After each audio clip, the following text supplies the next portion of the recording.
everyone. We'll just have Steve join us soon.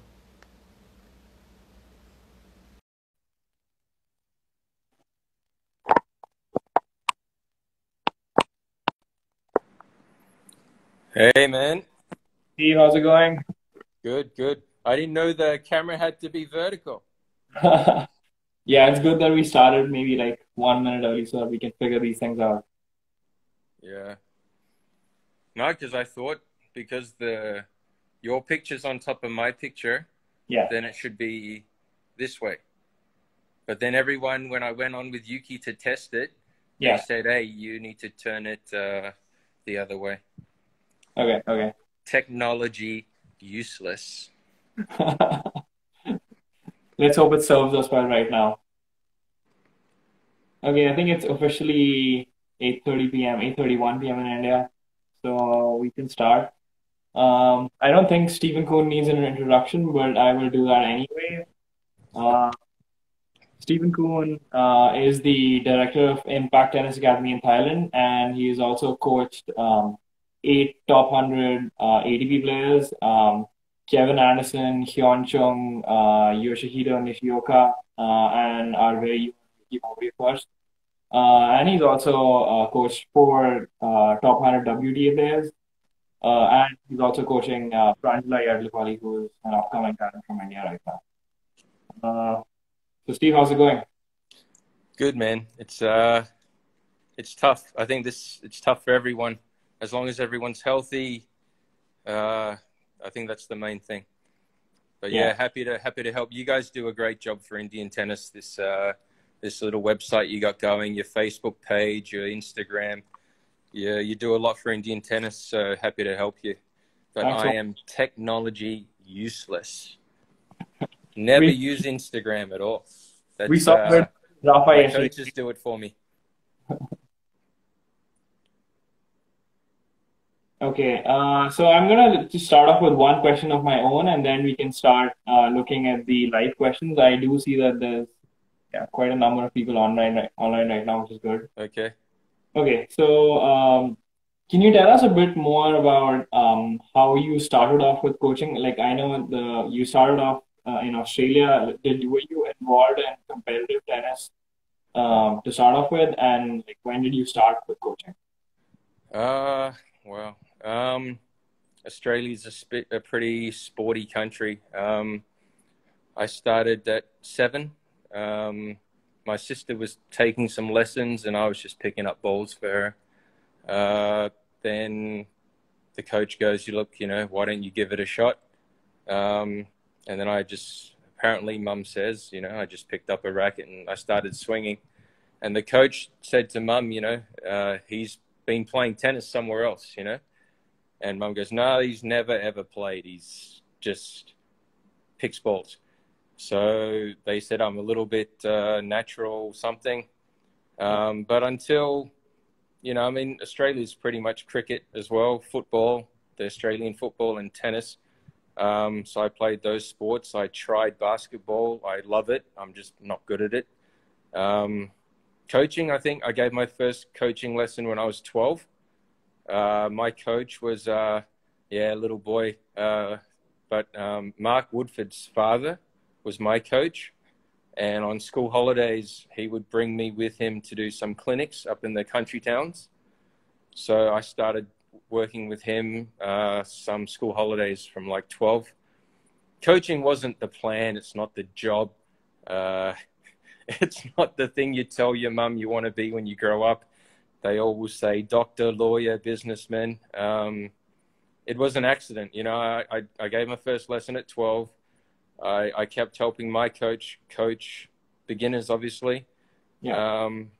Went to college. I started coaching a bit in college because the little school I went to in America, the coach has to coach both men's and women's teams.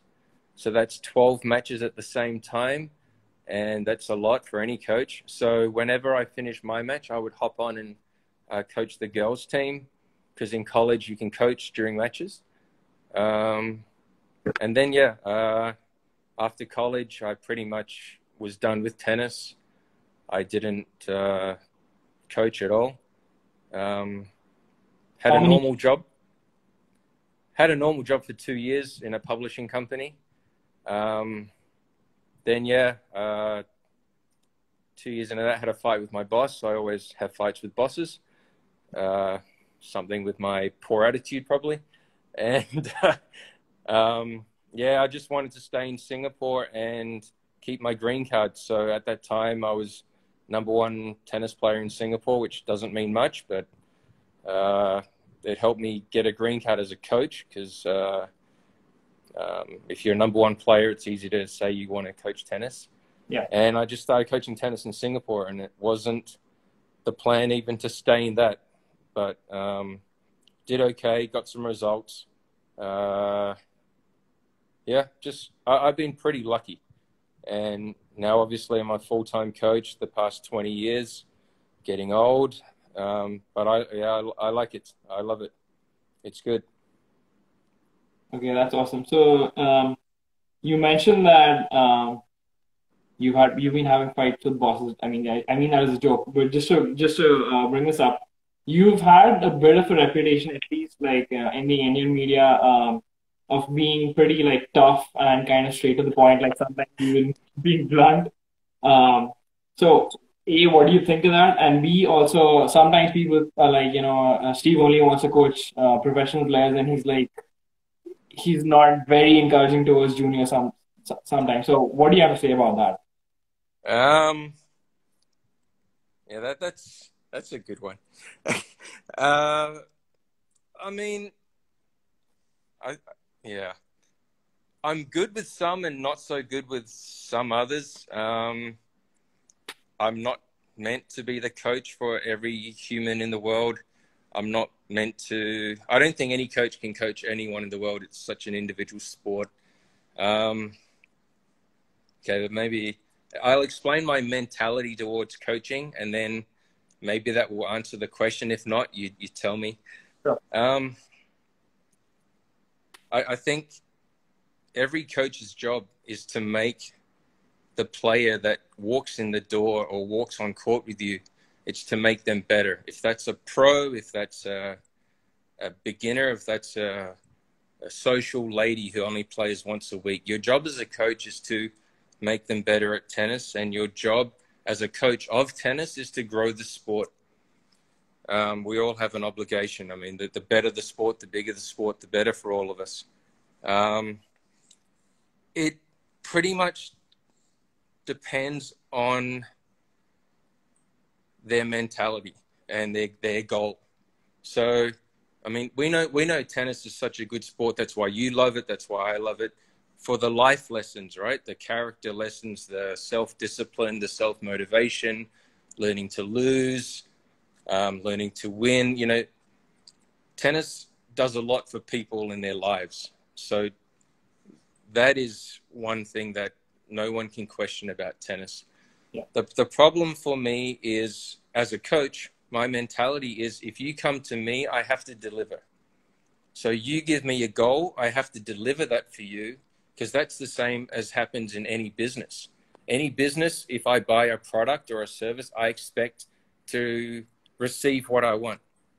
Yeah. So if a player came in and a parent came in and go, look, here's my child, do whatever you want with them, do your best. Like, I mean, me and my coaches, we work really hard to give our best to the players. If a parent just goes, look, do whatever you do your best. Let's just see where they end up. If it's college, it's college. If it's pro, it's pro. Just do your work and let's see where they end up. That's an ideal. I mean, we don't shortchange anyone. We give our best to all the players. But when a kid and a parent walk in and go, look, I want to be pro, I want to win Grand Slams, I want to be top 100, that automatically sets off massive alarm bells of, we got to get busy now. We got to start getting serious now. Tennis is such a difficult sport. It's so many things to do. So we got to get good and we got to get ready for that professional tennis career now. Losing sucks, like, so bad, and watching one of your players lose sucks the most. So I don't ever want to have where a player goes to me, I lost. You never told me my forehand sucks. You never told me I'm not fit enough to play 3 sets. You never told me, right? If a player loses and they know why and what they need to work on, Yeah. that helps them. And I would rather be tough and a little bit, I would rather make practices tougher than matches, actually. Matches are, to me, in my mentality, matches are the reward for training. You walk on the court, you know you're ready, you go kick the living ding-dongs out of someone, that's great. So my job's to get you ready for that battle. So the tougher I am, it's better that I be tough than you go at the end of the match and shake hands with the guy that told you you're not tough enough because he just beat you. So my mentality on how I am with players depends on the goal you walk in and give me. All right. So if someone walks in and goes, look, I just want to get into college, and they're about 500 ITF and you've got about 2 years left, no problem. That's easy. But I get a lot of guys walk in and they go like, I'm 1,000 in ITA. In 2 weeks, I'll come to you 2 weeks, 3 times a year. I want to be Yuki Bhambri. They don't know how difficult it is to be Yuki Bhambri, even to be Pranjal, even to be like a dev. Yeah. They don't know how difficult that is. So sometimes when the goals are a bit unrealistic and the parents are a bit, then I'm not so popular. But it doesn't, if you don't make it as a pro, it doesn't mean you should quit tennis. It doesn't mean you failed. You know, there's one Wimbledon, the Wimbledon I went with Yuki, 2017 now. My God, I had 7 players at that Wimbledon. One was Yuki, one was a WTA girl, and then I ran into the others. One was doing a PhD at Oxford. One was a multi-millionaire living in Germany. One was he's designing the research and development for the new string for Wilson. You know, one was an agent. They're not doing bad in life at all. And they're all my students, and they're all really good friends. I mean, I guess it just happens to be that the ones who like to work, I mean, all coaches want these things, right? Are you coachable? Do you work hard? Are your parents a part of our team? Like parents, coach, and player make a team. If you got these things, that's what you want to coach. It just happens that pros seem to be, they're really easy to get them to work hard. Pros are really easy to get them to listen. And, well, pros' parents, all the ones I've had, they're not involved that much. They pretty much just support it and go, look, go do your thing. So it's not I don't want to coach. It's not that I want to coach only pros. It's just most of my longer relationships are pros because they have that mentality. They want to get better. They want to be taught. They want to be pushed. You don't have to tell them to work hard. And I get along with those guys better. I think any coach would. So you're basically saying that it kind of works the other way around. It's not that you want to coach only the pros. It's more like the kids which like have the ability to, for example, listen more or to like work harder, or more importantly, just to like take the truth. They do better with you, and that's why they're more visible. I guess so. Yeah. I mean, we want to coach anyone. We you know, it's fine. It's fine. I'm not against coaching. I mean, one of our big projects is Gemma, a little lefty girl. I mean, she's not a pro right now. She's only 11, turning 12, just turned 12. I mean, she's great. We love coaching her. She works really hard. She listens. Perfect mentality. I mean, that's not a pro. You know, we've had her for 4 years. It's, yeah. I think someone got an interesting comment on this. I don't know what the exact name. I saw someone said this guy's so full of. That's not being very kind. They've got other comments. Okay. Yeah, told you, not meant for everyone. So Stankstar 7. So they've got a good point that people kind of want immediate results. So I mean, lots of times players would like you said, players would come to you and they'd be like, in 2 weeks we wanna, I don't know, win this tournament, or have like really unrealistic expectations. So like, what do you say to them? Yeah, we usually have a big fight and they don't come back. I mean, it's okay. So yeah, let's put it another way. Tennis, tennis isn't an easy sport. It's not cheap. So Yeah, a lot of the people that want to play tennis, their parents are pretty okay. I don't want to be snobby, but they're quite successful. Okay, let's say it. So the parents are quite successful. Um, if the parents look at their kids' tennis as they do their business, the first thing they would ask is for their business. They would go, hey, what's your resume? Show us your CV. They would then go, give us your work experience. And then they would set goals, KPIs, right? They would go, look, I want you to hit this sales target. I want you to get this many clients, etc. Something like this. If they look at their child's tennis, say let's say little Rohan's tennis or whatever. If you look at little Rohan's tennis like a business, because to little Rohan, that is a business. It's the most important thing in their life as a child besides school.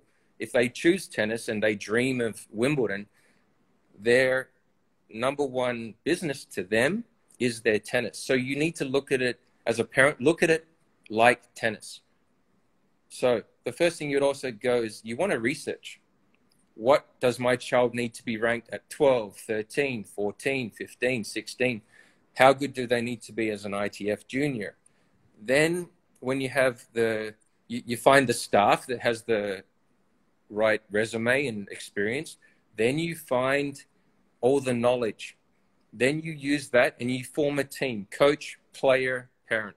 And then you don't have these kind of problems. If you know how difficult it is and what is necessary to make it, that kid will get the same information from me that they get from their parent. yeah, And then they won't want the results quick because they know how difficult it is. You know, I mean, let's use Yuki, right? Yuki's a superstar at 16. yeah, It's been so difficult for him, right? I mean, if you said at 16, Yuki's winning futures, Yuki's winning Orange Bowl, Australian Open, you would say this guy guaranteed 100% locked in, he's going to make it, you know? And even for him, 10 to 12 years later, it's so difficult. So if someone that had that much success, it's still difficult, and he's not lazy, he works his ass off, then you wouldn't get that 16-year-old that's ranked 0 ITF saying, I want to win Wimbledon. You wouldn't get that. So I've got nothing against them when they say, look, you know, I want the quick results. It just means the education isn't there. And if the education was there, I think it would help everyone, especially me. Less fights. Okay, I think you also talked about right now, like for example, when you start off playing competitively at 10 or 12 or something like that, that you need to be at a certain rank. How difficult is it for like a kid who's 9 years old to like take in all this information? And also, is that the difference between some kid who's eventually going to go pro or not make it as a pro? Just the ability to take all these things in. I mean, look, 9, 10, 11, 12, just have fun. It's not that serious. I mean, have things like, do you like the sport, you know? And, you know, I give the example all the time. Look, if this is something you really want to do for the next 20 years of your life, do you love the sport? And at 9, 10, they don't even know what love is. I mean, I just got married. I obviously didn't know what love is. So you go, look, when does mummy love daddy? Let's use this example. Does mummy love daddy? And they'll go, oh, yeah, yeah. Look, you know, when mummy burns his dinner, Does daddy still love mummy? Oh yeah, daddy still loves mummy. Yeah, when daddy comes home late for work, does mummy still love daddy? Oh yeah, mummy still loves daddy. So that's love. So tennis is, do you love it when you lose at 12 years old? You can cry, but do you still love it? Oh yeah, I still want to play tennis tomorrow. Okay, do you love working hard and being tired? Because that's part of tennis. Oh yeah. Okay, look, we're going to completely change your whole serve from scratch. It'll be better, but it's going to feel really funny for about 6 months. Are you okay? Do you love this? Oh yeah, I love it. If it's going to work better, it's going to be better for me. I won't be injured doing this. I'll do it for sure. So that's love. And at 9, 10, 11, 12, you get a guy that loves to work, loves to come to tennis, loves to play, doesn't complain about being tired and all this stuff, loves to learn, like that's the guy. It doesn't matter if you win 12 and under. I went with Chung to Le Petit As. He lost when he was 12 and a half. He's doing fine. He's doing fine. Doesn't matter. So you got to find that balance. And that's where the parents, especially at the young age, they're so important, because the character is going to come from the parents. We coaches, we only see them a couple times a week.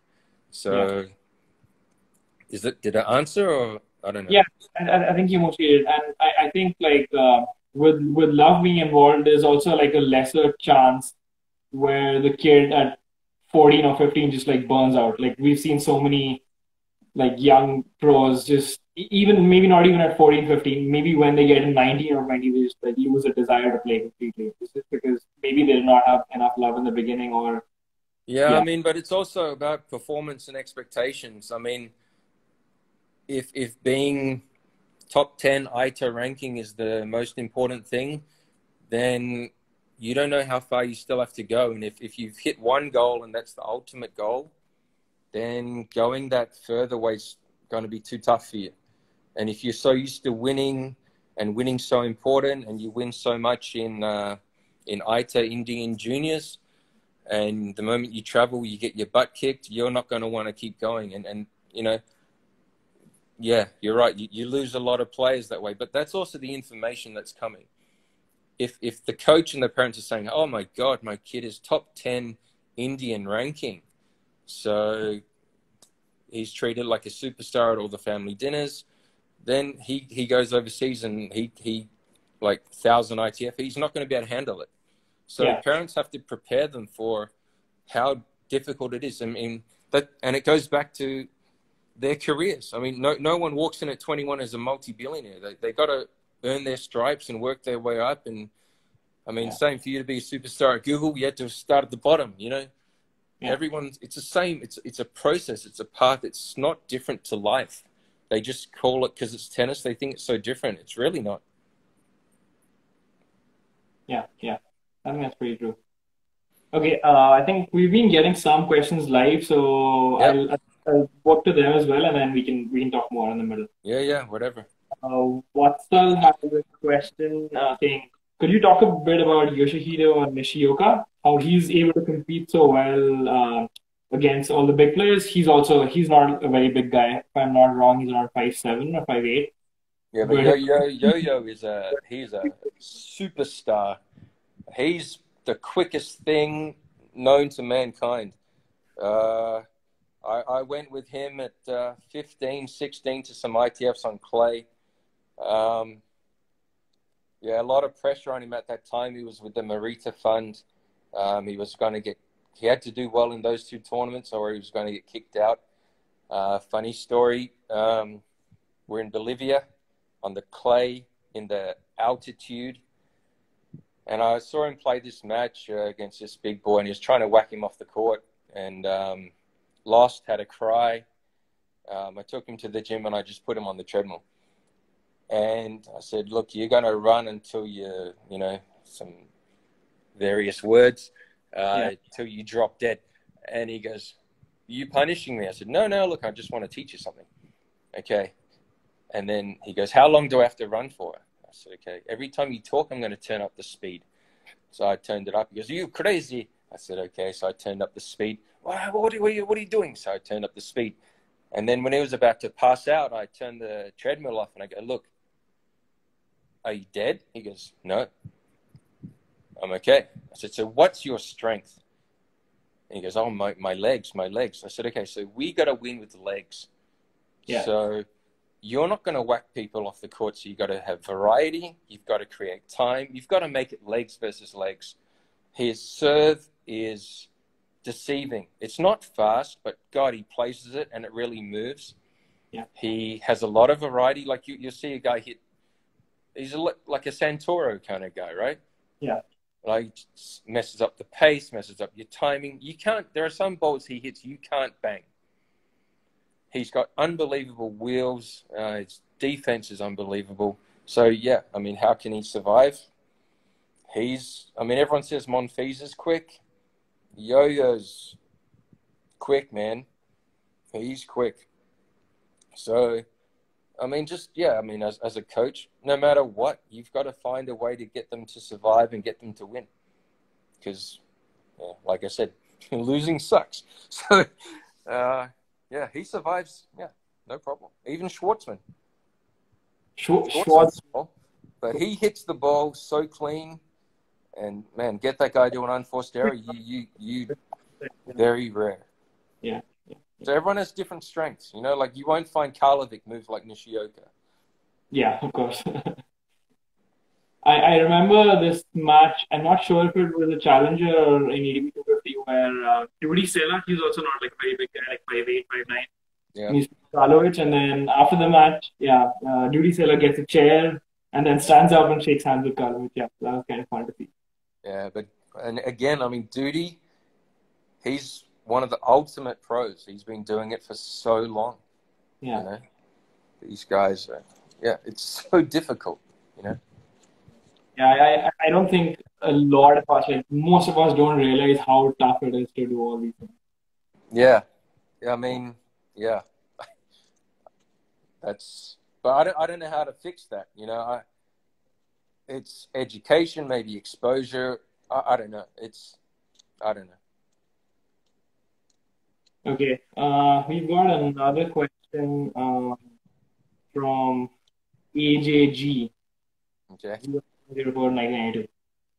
And it's about Yuki. So, where do you think Yuki would have been if he would not have been haunted by all these injuries? Like it's been a tough road for him for the past couple of years at least. Yeah, it's been tough, but he's not done. Not would have been. Yuki's peak if you said Yuki's 39, 40, yeah, we would talk would have been past tense. Yuki's very much present tense. Obviously that year when we were doing well, Indian Wells, that year, our aim for that year was top 50. He would have made it. No question. He got injured at Surbiton. We played Queens basically on one leg, still managed to have a good win with Fritzy. We played Wimbledon after barely hitting. He was hitting with a guy like me before Wimbledon. He still got a set there. He lost to Fabiano, but it was just so close to getting that. That one was tough, but he's right there. Yuki knows how to win, right? He knows how to win. He's got an unbelievable ball control and ability to take the ball early. I don't think even Yuki knows how good he is yet. He's got multiple levels he hasn't hit yet, but he's been there. He's been up there 2-3 times. He knows what it takes to get there, and I think when you know what it takes to get there, it's a bit easier to go back there. So, the good thing is we've seen that whenever he gets injured, he comes back. Even though he's like, when he comes back, if he's like 400 or 500 within like the next 6 to 8 months, he's back like hovering around 100 or within the top 100. Yeah, he's good, man. But one of the things was he just didn't get a lot of the right treatment or the right, physios and doctors to fix the injuries quicker, you know. But he's not.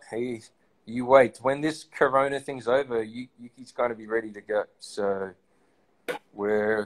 me and him are looking forward to it. You guys wait. He's not a wood. He's still going to be. That's really cool. Okay. The next question, Manish 090909. Can you share some aspects regarding fitness for younger players, like when they're starting out between, I mean, I think 11 to 13 is kind of young to start, old to start out, but what should, depending on what stage they're at, maybe even in their tennis and also age-wise, what should kids kind of focus on with respect to fitness? Yeah, I mean, we're the academy. We start the fitness side pretty early. I mean, like, so Gemma lifts heavier than one of your girls that came to train at the academy who's 21 years old. Wow. Won't use names. It depends on their athletic development. I'm not saying she goes and does bench press every day and squats and everyone's worried about I think there's this misconception about you do too much strength, you're not going to grow. Yeah. Gemma's pretty much going to be taller than my wife soon. So if you do it right, you do it correct, they won't get injured and it'll actually help prevent injuries. It's not, there's no set rules. Tennis is individualistic. Fitness is individualistic. What you give someone who's overweight is not the same fitness plan as you'll give someone who's too thin, right? You would make it individual. So, I mean, the best advice I would first, for the young player, first you need to know their stage of athletic development.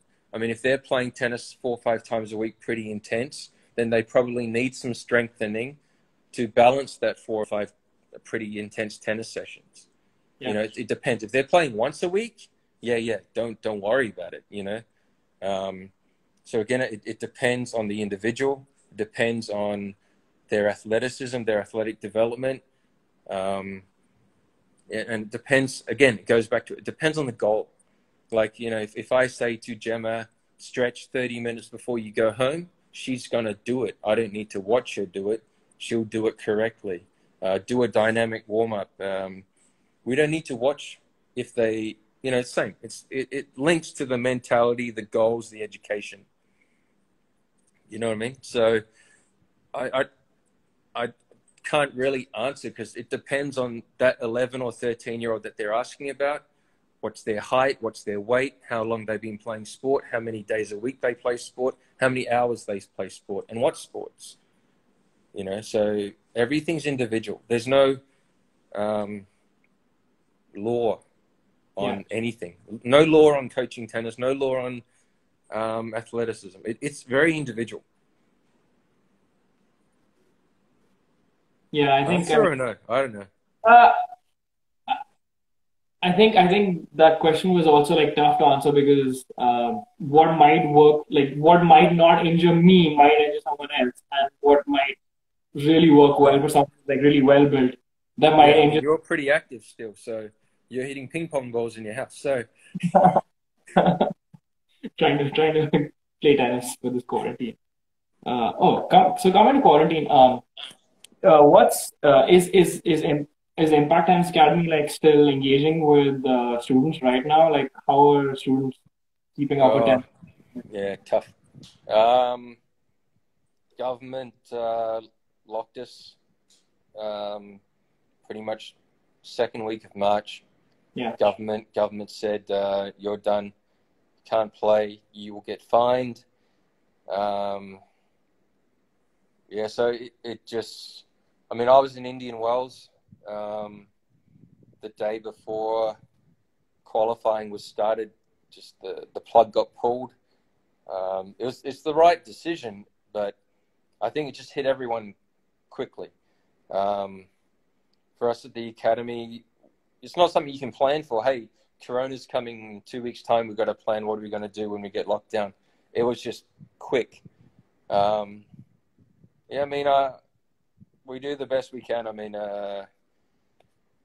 send some videos out of some exercises. There's not much anyone can do.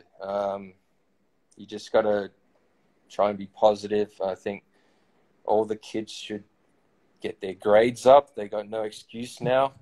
But you can do a lot at home. You can, not as much hitting. I think it's hard to do hitting, but like most of the kids have problems with their ball toss. Yeah. You can do that at home. You can volley against the wall if your neighbors don't mind. You can do a lot of core. You can do a thoracic mobility program. You can do lunges. You can do wall sits. You can jump over a couple of dad's beer cans and do plyometrics. Yeah. You can do planks. You can do bands. Just don't tie it around the wrong doorknob. Yeah, there's a lot you can do. But obviously, I mean, we're tennis players. We want to hit the damn ball. So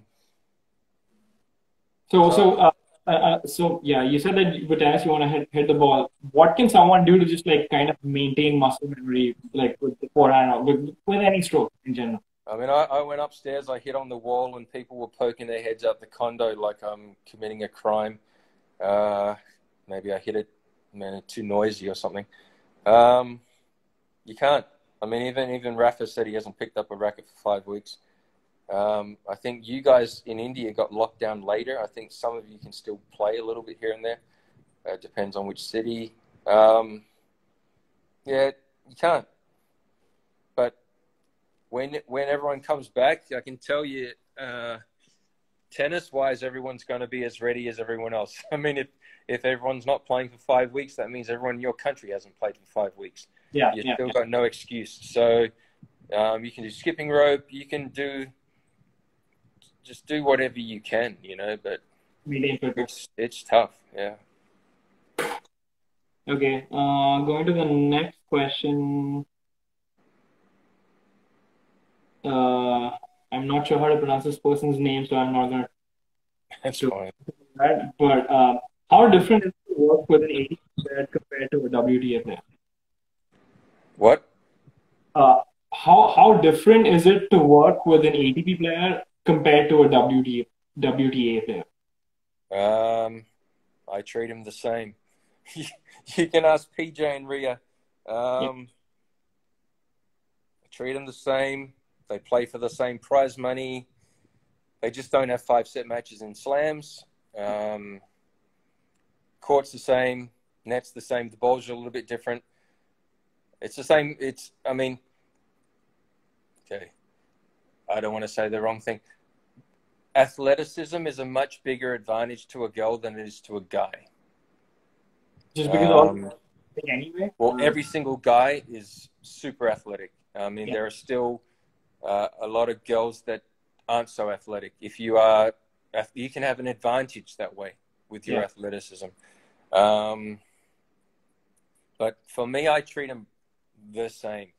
I've made PJ cry. I've made Ria cry. I've made Yuki cry. I mean, yeah, I treat them the same because, I want them all to do well. And for me, it's not different. It's just the only thing is that 5-set match. You don't have to prepare for that 5-set match.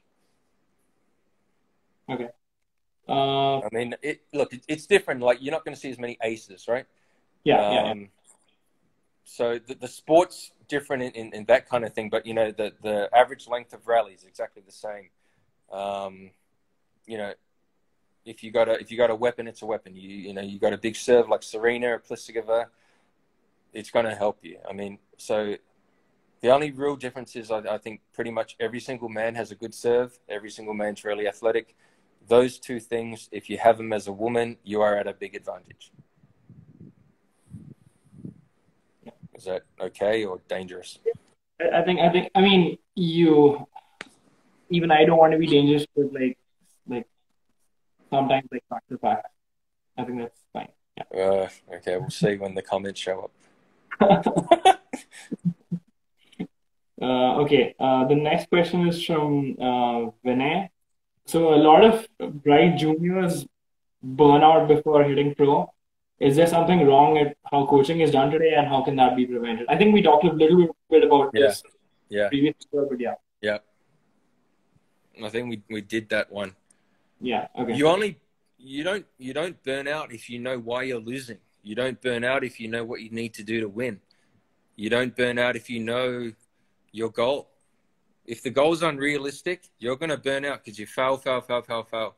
If yeah, your coach tells you you're a superstar and you never win a match, you're going to burn out eventually. Um, yeah, I fair think we enough. did that. Yeah. Okay, But it's a good question. I mean, but it's sad that people burn out. yeah, That means maybe they didn't undertake the sport with the right mentality in the first place. yeah, yeah. I think yeah, issues which kind of got formed early on just show up later, and that yeah, that just manifests. I guess. Yeah. So next one. Yeah. Uh,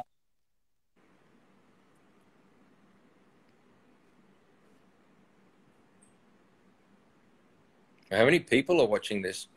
I think like 58 right now. It's been hovering between 55 and It was so 62. sad. Rafa had 50,000. Yeah, at least 51,000, right? You're not Rafa, man. I'm You better Google, than. you Google didn't do anything, man. Okay. Another question, which kind of, I mean, this is more like we should have a few more minutes before we kind of bring Yuki on. And I also I think I saw Yuki saying hi in the comment section. I might have missed that. So hi, Yuki. Billy. um, I think Ria was going to send some questions too, and Nadal was probably just going to tease me or something. I do Oh, see. Agria's there. Good on you, Agria. Can you see Ria? I'm trying to look for her question. Um,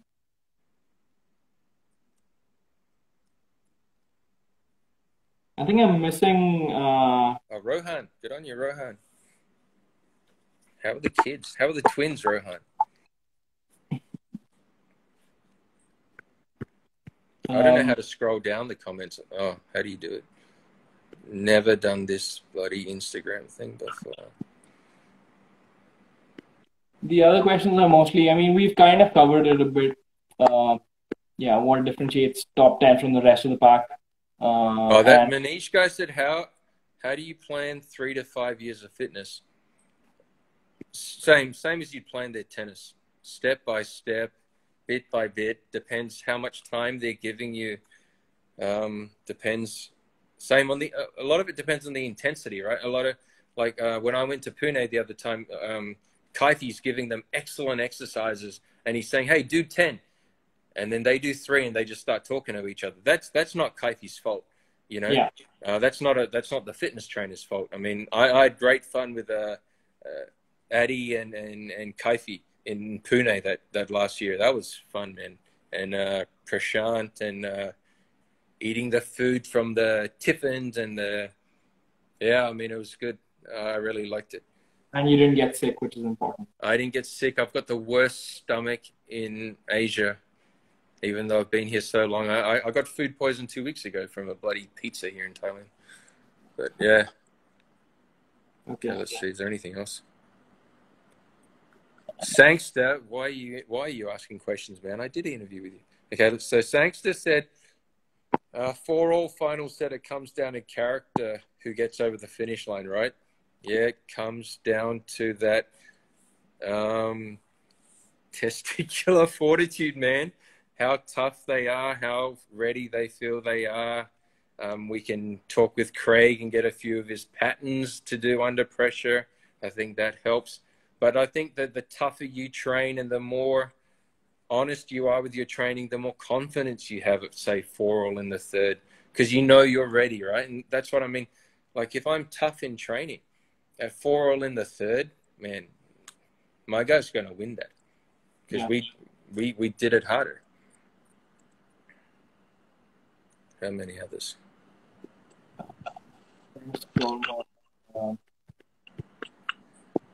How tennis athletes are coping with a sudden stop. Not coping. Everyone is quite sad about it. I think I did see a message from Yuki that he's ready to grill you. Huh? I think I see a comment from Yuki that he's ready to take over and absolutely grill you. You guys should ask him questions. He shouldn't ask me questions. He's a superstar. I'm just. Yeah, I'm definitely gonna ask him questions and maybe tough ones. Okay, so I think I mean Do you have anything else or what? Or then tell Yuki to get on here. I didn't even know what buttons to press, so you got to do all that. You can just stay with your buttons. What I'll do is after maybe like 1 minute, I will log out because we're in different locations, and then Yuki can take over Indian Tennis Daily's account. And yeah, to everyone who's watching, please stay online because we might stop the stream for just like some seconds. We'll come back. I'm just looking if there's like one last question, which is kind of nice. Okay. Uvan, you said you go to sleep at 9:30, man. It's late, man.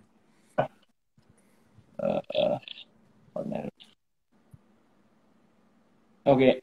I'm going to take the one last question. What's your thought on errors of technique versus errors of choice, so like decision making on court? Pardon? So there's one question from Prash Selvaraj. What are your thoughts on errors of technique versus errors of decision making? Errors of technique, you blame your coach. That's bad. No, I mean, decision-making errors are up to you in the moment. Depends on the pressure, depends on the ball, depth, time, height, weakness of your opponent. But that's something more strategical. If it's about percentages, it's something that you should go through with your coach. Also, if it's a technical problem, this is something I would address them immediately. Work on with coach immediately. If you've got a technical flaw, someone's going to find it and expose it. It's harder to fix the technical one. Depends how long you're playing, depends how old you are, depends how locked in it is. But so again, we go back to the same thing we keep talking about. It depends on your goal. If your goal is to be top 100 in the world, you're not going to be able to get away with it. If your goal is to be 1,000 in IT, you're going to get away with it. It doesn't matter. Both errors, errors aren't good, of course. Sorry to interrupt you. There's lots of people asking for Yuki, so I should make way for Yuki. That's how popular you are, man. I should get out and you should interview Yuki. Okay. I'm going to leave and Yuki, Yuki's going to join. See you guys. Thank you. Thanks so much, Steve. Thanks, mate. Yeah. Where's Yuki?